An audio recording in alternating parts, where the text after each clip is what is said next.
다 같이 찬양 드림으로 목요 말씀 묵상 시간을 갖도록 하겠습니다. 찬송가 210장 시온성과 같은 교회 함께 고백드리겠습니다.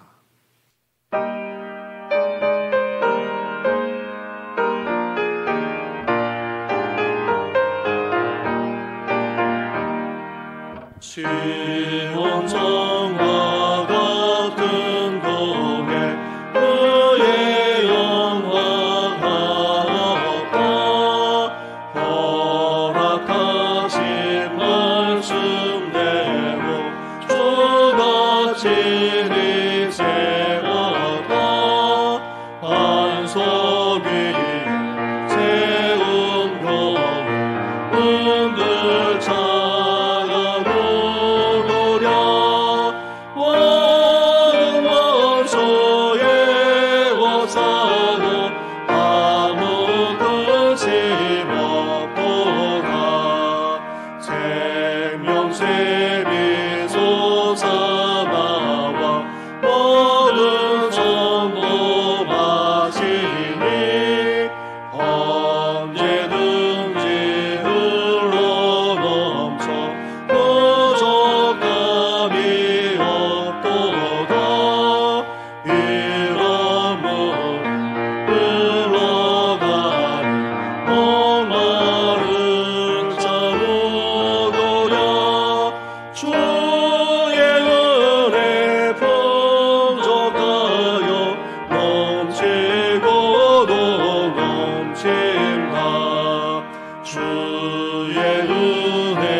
오늘도 살아계셔서 우리 가운데 역사하시는 전능하신 하나님 아버지, 정신교회에 함께 소속되어져서 온전한 믿음, 바른 신앙을 추구하게 하시고 오늘도 말씀을 가까이 하며 말씀과 함께하는 삶을 살게 하시니 감사를 드립니다.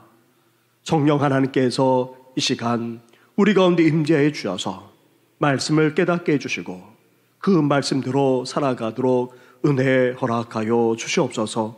이 모든 것 예수님의 이름으로 기도드립니다. 아멘. 함께 오늘 묵상할 하나님의 말씀은 에스겔서 47장의 말씀입니다. 구약성경 1227쪽 전후에 있습니다. 에스겔 47장 1절부터 12절까지의 말씀을 한 절씩 교독하겠습니다.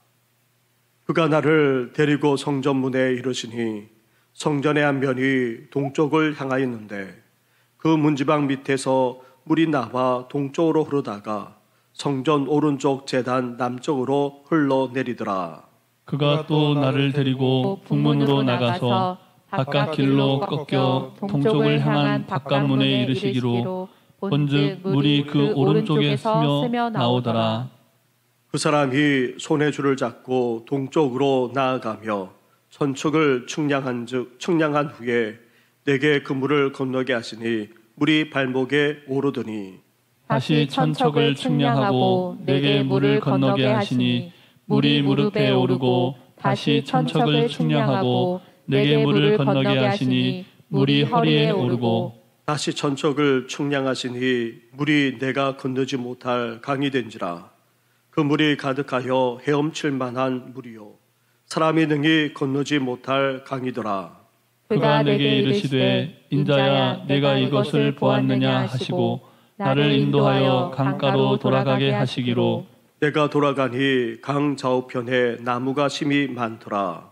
그가 내게 이르시되 이 물이 동쪽으로 향하여 흘러 아라바로 내려가서 바다에 이르리니 이 흘러내리는 물로 그 바다의 물이 되살아나리라.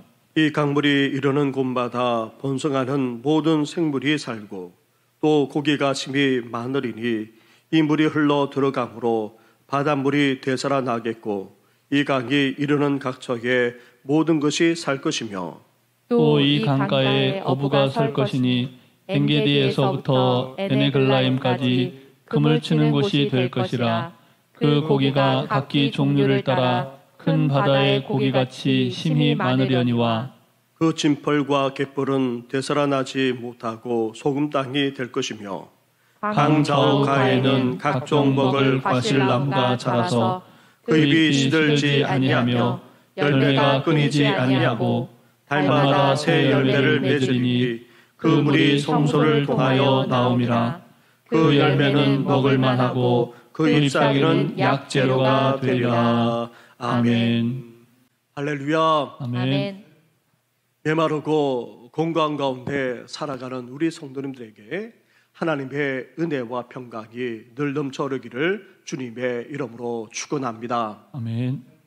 에스겔 선지자는 절망 가운데 있는 하나님의 백성들에게 위로와 그리고 소망의 말씀을 전했습니다. 이어서 새 성전의 비전을 그렇게 선포했습니다.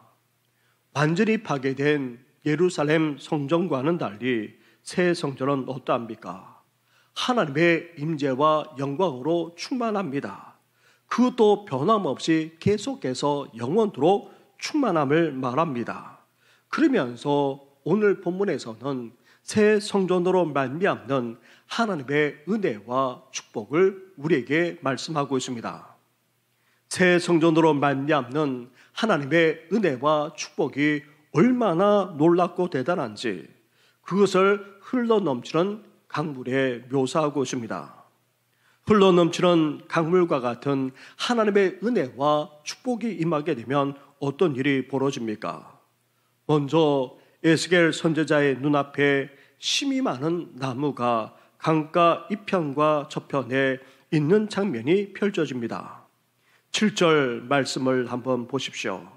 내가 돌아가니 강 저편에 나무가 심이 많더라. 12절 말씀도 함께 같이 하도록 하겠습니다. 시작. 강 저가에는 각종 먹을 과실나무가 자라서 그 잎이 시들지 아니하며 열매가 끊이지 아니하고 달마다 새 열매를 맺으리니 그 물이 성소를 통하여 나오리라. 그 열매는 먹을 만하고 그 잎사귀는 약재료가 되리라. 아멘. 새 성전으로 말미암아 이제 하나님의 은혜가 강물같이 흘러넘쳐 그 축복으로 말미암아 어떤 일이 벌어진다 말하고 있습니까? 먼저 나무가 자란다는 것입니다. 그것도 심이 많은 나무가 자라게 된다는 것입니다. 더 나아가 그 나무는 열매를 맺는 정도만 아니라 치유하는 데까지 쓰임받는 것을 보게 됩니다. 이렇게 잎이 시들지 않고 그리고 열매를 맺는데 달마다 열매를 맺고 더 나아가 그 잎사귀까지 약재료로 쓰일 정도라는 것입니다. 이렇게 하나님의 은혜가 강같이 흘러가 회복과 치유의 역사가 펼쳐지게 된다는 것입니다. 더 나아가 강같은 하나님의 은혜가 흘러가게 되면 어떤 일이 벌어집니까? 생명의 역사, 풍성한 축복의 역사가 펼쳐지게 됩니다. 8절부터 11절까지의 말씀을 보게 되면 그 내용이 나옵니다. 흘러넘치는 은혜의 강물로 말미암아 풍성한 생명과 그리고 축복의 역사가 펼쳐지게 된다는 것입니다. 죽었던 바다가 되살아나게 됩니다. 그 속에 모든 생물이 살아나고 많은 물고기가 생겨나게 됩니다. 이로 말미암아 많은 사람들이 복을 받게 되는 귀한 역사가 펼쳐지게 된다는 것입니다. 이렇게 하나님의 은혜가 강같이 흘러가게 되면 치유와 회복, 생명만 아니라 축복의 역사가 펼쳐지게 되는 것입니다. 뿐만 아닙니다. 하나님의 은혜의 강물이 흘러가게 되면 궁극적으로 누가 복을 받습니까? 많은 사람들이 복을 받게 됩니다. 그 지역에 있는 지역들이 다 유익을 누리는 정도만 아니라 어부와 그리고 그 모든 것이 미치는 곳에 하나님의 축복의 역사까지 펼쳐지게 된다 말합니다. 이렇게 하나님의 은혜로 말미암아 회복과 치유, 생명과 풍성한 축복의 역사가 펼쳐지게 되는 것입니다. 사랑하는 성도 여러분, 하나님의 은혜가 임하게 되면 어떤 일이 벌어집니까? 절망 속에서도 우리는 희망을 품게 됩니다. 사방이 우겨쌈을 당한다 할지라도 여전히 소망을 놓지 않게 된다는 말입니다. 그리고 땅만 보는 것이 아니라 하늘을 보게 됩니다. 그리고 하나님의 은혜가 임하게 되면 더 이상 어둠이 우리를 주장하지 못합니다. 캄캄하게 그지없는 인생이라 할지라도 더 이상 어둠이 주장하지 못할 뿐만 아니라 한 줄기 빛이 비치게 되는 것입니다. 더 나아가 하나님의 은혜가 임하게 되면 죽음이 아닌 생명의 역사가 펼쳐지게 됩니다. 죽었던 생명조차, 인생조차, 망가졌던 인생조차 되살아나고 소생하고 회복하게 되는 그런 역사가 펼쳐지게 된다는 것입니다. 더 나아가 하나님의 은혜가 있는 곳에는 풍성한 축복까지 더해지게 됩니다. 예수님께서 말씀하지 않았습니까? 내가 온 것은 양으로 생명을 얻게 하고 더 풍성히 얻게 하려 함이라 말씀하셨습니다. 예수님께서 이 땅에 오심으로 말미암아 이제 우리는 생명을 얻는 정도만 아니라 풍성한 가운데 살아가는 그런 축복까지 누리게 된다는 것입니다. 더 나아가 하나님의 은혜가 임하게 되면 우리만 하나님의 은혜와 복을 누리는 것이 아닙니다. 우리를 축복의 유통자로 삼으셔서 이제 우리로 말미암아 우리 가정이 그리고 우리의 발걸음이 닿는 곳마다 우리 이웃들만 아니라 이 지역사회, 더 나아가 이 나라 이 민족과 모든 족속과 모든 열방까지 하나님의 은혜와 복을 받게 되는 귀한 역사가 일어나게 되는 것입니다. 사랑하는 성도 여러분, 하나님의 은혜가 강같이 흘러가야 될 이유가 바로 여기에 있습니다. 강같이 흘러가는 하나님의 은혜와 축복이 우리 성도들과 그리고 우리의 발걸음 닿는 곳마다 임하기를 주님의 이름으로 축원합니다. 아멘. 그렇다면 이렇게 강같은 하나님의 은혜와 축복이 흘러가 그 은혜와 축복을 우리가 누리려면 어때야 됩니까? 먼저 하나님의 은혜의 강물의 원천을 추적해야 합니다. 생수가 어디서부터 흘러나왔는지 알아야 한다는 말입니다. 하나님의 은혜의 생수가 흘러나오는 근원은 다름 아닌 바로 성전입니다. 우리 1절과 2절에 이 말씀을 하고 있는데 특별히 47장 2절 마지막을 보시기 바랍니다. 물이 그 오른쪽에서 스며 나오더라. 아멘. 만일 물의 근원을 알지 못한 채 생수로 충만한 강만 보는 사람이 있다면 그 사람은 결코 지혜로운 사람이 아닙니다. 지혜란 근본을 헤아리는 것입니다. 지혜란 근원을 추적하는 것입니다. 원천을 아는 것일 뿐만 아니라 그 원천에 머무는 능력이 바로 지혜입니다. 지혜란 현상을 보는 것이 아니라 그 원인을 추적하는 것이 됩니다. 하나님의 은혜의 강물이 흘러나오는 근원은 다름 아닌 바로 성전입니다. 그것도 하나님이 지으신 새 성전입니다. 이 새 성전은 예수 그리스도로 말미암아 세워지게 되는 교회를 상징합니다. 교회는 하나님의 은혜의 생수가 흘러나오는 근원입니다. 이 말씀의 단에서부터 하나님의 은혜의 생수가 흘러나와야 합니다.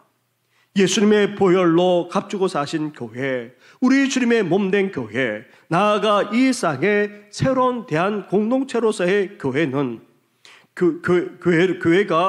교회 가운데 하나님의 은혜가 흘러나오지 않는다면 교회는 더 이상 교회일 수가 없습니다. 은혜의 강물의 원천인 교회가 생명력을 잃게 되면 우리 개인의 삶도 신앙도 시들게 되어 있습니다. 우리 인생도 우리 가정도 나아가 우리 사회만 아니라 이 나라 이 민족까지도 죽어가게 되는 것입니다. 교회와 우리 신앙, 교회와 우리의 삶은 연결되어 있습니다. 심지어 교회와 사회, 교회와 나라의 관계도 연결되어 있습니다. 사랑하는 성도 여러분, 앞에서 말씀드린 그런 치유와 회복만 아니라 구원과 생명과 축복의 역사가 풍성하게 펼쳐지기를 원하십니까? 그렇다면 은혜의 근원되는 교회를 향한 마음이 우리에게 먼저 있어야 합니다. 교회를 아끼고 교회를 사랑하고 교회를 위할 뿐만 아니라 또한 섬길 수 있어야 하는 것입니다. 교회가 풍성할 때 우리도 풍성하게 됩니다. 은혜의 근원되는 교회가 잘 될 때에 우리 가정도 잘 되게 되고 우리 사회도 잘 되게 됩니다. 교회가 부흥할 때에 우리 사회만 아니라 이 나라도 부흥하게 되는 것입니다. 은혜의 원천되는 교회를 사랑하고 섬김으로 하나님의 은혜와 축복이 넘치시기를 주님의 이름으로 축원합니다. 아멘. 그런데 오늘 본문을 보게 되면 성전 문지방에서 흘러나오는 생수는 아주 작게 시작된다고 말씀하고 있습니다. 1절 말씀에 그 문지방 밑에서 물이 나왔다라고 말합니다. 다시 말하면 생수가 활활 쏟아져 나왔다는 말이 아닙니다. 이 구절을 문자적으로 보게 되면 조금씩 똑똑 떨어졌다라는 그런 의미입니다. 물 몇 방울이 조금만한 틈을 따라 그렇게 흘러내렸다는 그런 의미입니다. 에스겔 선지자는 먼저 성전 문지방에서 흘러나오는 아주 미비한 생수를 보았습니다. 에스겔 선지자가 성전 바깥문에 이르렀을 때에 그 물은 스며 나오는 그런 정도에 지나지 않았습니다. 이렇게 미약하고 이렇게 작은 물주기가 나중에 어떻게 되었습니까? 큰 강물을 이루었을 뿐만 아니라 그것이 회복과 축복의 역사를 가져왔던 것입니다. 사랑하는 성도 여러분, 우리는 작은 것을 소홀히 여겨서는 안 됩니다. 작은 물, 작은 생각, 작은 사랑, 작은 충성, 그리고 작은 헌신, 이 모든 것이 다 귀한 것입니다. 모든 큰 것은 작은 것에서 시작됩니다. 큰 바다도 작은 물방울에서 시작됩니다. 작은 물이 모여서 시내를 이루게 되고 그 시내가 강을 이루게 될 뿐만 아니라 그 강이 모여 바다를 이루게 되는 것입니다. 하나님의 나라도 마찬가지입니다. 하나님의 나라는 아주 작게 시작합니다. 마치 겨자씨와도 같습니다. 작은 것이 점점 자라 어떻게 됩니까? 어마어마하게 커졌을 뿐만 아니라 새들까지 깃들게 되는 것입니다. 마치 작은 누룩이 점점 부풀어 올라서 그렇게 퍼져나가는 것과 마찬가지입니다. 따라서 아무리 작은 하나님의 은혜라 할지라도 우리는 하찮게 여겨서는 안 됩니다. 놀랍고 풍성한 하나님의 축복이 미미하게 그지없는 하나님의 은혜에서 비롯된다는 사실, 이 시간 기억하시면서 더욱더 주님의 은혜를 사모하는 우리 성도들 되기를 주님의 이름으로 축원합니다. 아멘. 셋째로 흘러넘치는 강 같은 하나님의 은혜와 축복이 우리의 삶 가운데 펼쳐지려면 어때야 됩니까? 우리는 이제 하나님의 은혜의 깊은 강물 가운데 들어갈 수 있어야 합니다. 그 내용이 3절부터 말씀하고 있습니다. 우리 3절부터 5절까지의 말씀을 한 절씩 교독하겠습니다.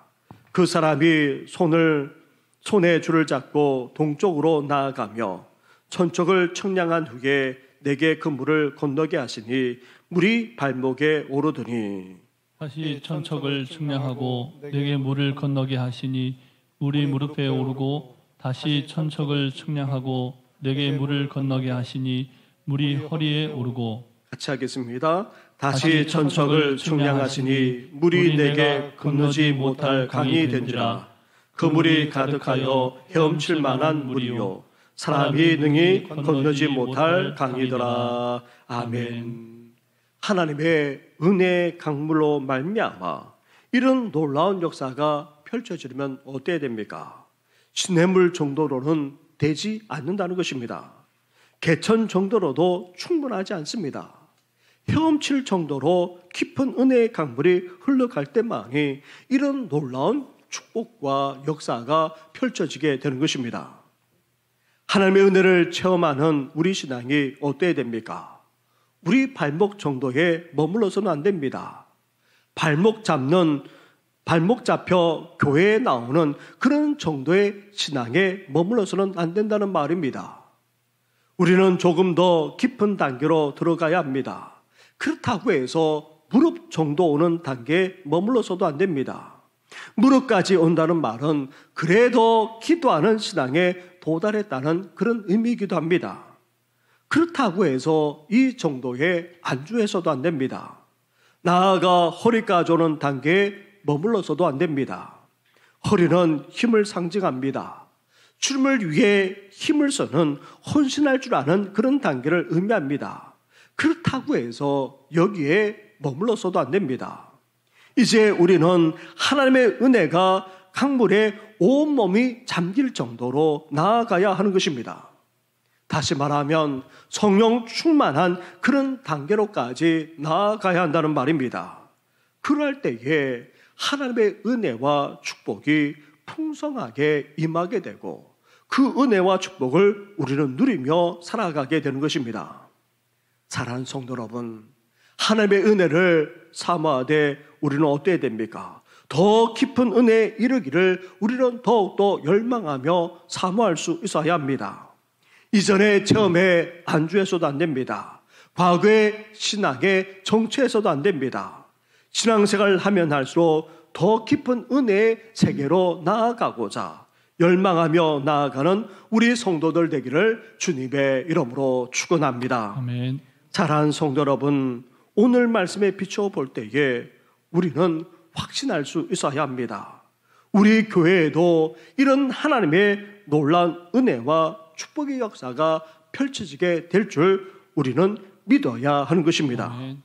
강같은 하나님의 은혜로 말미암아 이제 모든 성도와 가정이 나아가 삶의 터전만 아니라 우리 지역, 우리 사회, 이 나라, 이 민족 위에 진정한 치유와 회복 그리고 구원과 축복의 역사가 펼쳐지도록 더욱더 하나님의 은혜가 흘러넘치기를 열망하는 우리 성도들 되기를 주님의 이름으로 축원합니다. 기도드리겠습니다. 하나님 아버지, 우리 주님께서 새 성도로 말미암아 하나님의 은혜가 하나님의 축복이 펼쳐짐을 말씀해 주시지 않았습니까? 강같은 하나님의 은혜와 축복이 이제 우리와 우리 가정, 우리 사회, 더 나아가 이 나라 이 민족 위에 온전히 임하기를 원합니다. 그래서 진정한 치유와 회복의 역사가 펼쳐지게 하여 주시고 생명과 구원의 역사만 아니라 은혜와 축복의 역사까지 펼쳐지는 우리 성도들 될 수 있도록 은총 허락하여 주시옵소서. 무엇보다도 그 은혜의 강물이 성전에서 시작되었고 아주 작은 그새서 출발했음을 보게 됩니다. 은혜와 그리고 강물은 낮은 구로 흐르는 것처럼 더욱더 겸손한 가운데 은혜를 사모하며 나아가는 우리 성도들 되게 하여 주시옵소서. 하나님 아버지, 이전의 신앙에 머물지 않기를 원합니다. 더 깊은 은혜의 세계로 나아가는 우리 성도들 되게 하여 주시옵소서. 발목만 아니라 허리, 나아가 온몸을 적실 수 있는 그런 은혜로까지 나아가는 우리 성도들 될 수 있도록 하나님께서 함께하여 주시옵소서. 이제 우리와 우리 교회가 하나님의 은혜가 넘쳐남으로 말미암아 진정한 치유와 회복 역사가 일어나게 하여 주시고 더 나아가 구원과 생명과 은혜와 축복의 역사까지 펼쳐지도록 놀랍게 축복하여 주시옵소서. 이 모든 것 예수님의 이름으로 기도드립니다. 아멘. 하늘에 계신 우리 아버지, 아버지의 이름을 거룩하게 하시며 아버지의 나라가 오게 하시며 아버지의 뜻이 하늘에서와 같이 땅에서도 이루어지게 하소서. 오늘 우리에게 일용할 양식을 주시고 우리가 우리에게 잘못한 사람을 용서하여 준 것 같이 우리 죄를 용서하여 주시고 우리를 시험에 빠지지 않게 하시고 악에서 구하소서. 나라와 권능과 영광이 영원히 아버지의 것입니다. 아멘.